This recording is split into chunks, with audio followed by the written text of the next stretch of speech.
Так, здесь вижу пресса. Вы хотите чая? Есть чай с малиновым вареньем специально для вас. Такой, как я люблю. Ну, в военкомат вы не забудьте сходить. И вы в военкомат. Обязательно.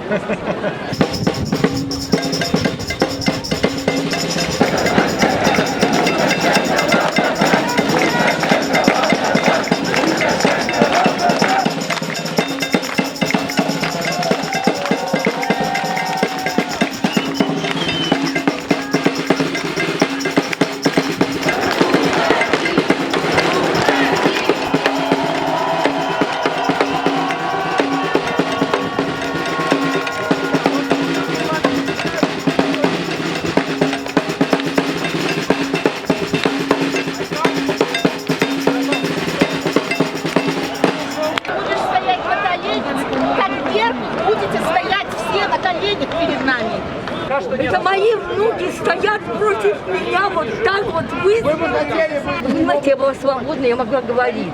Сейчас я не имею права иметь свое мнение.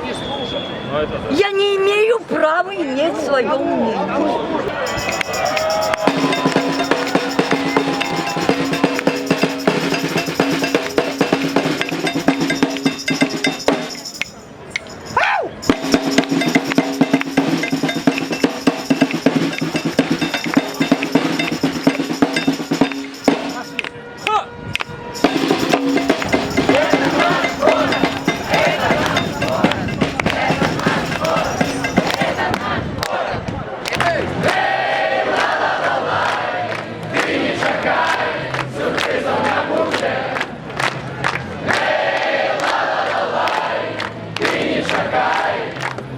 Чакай,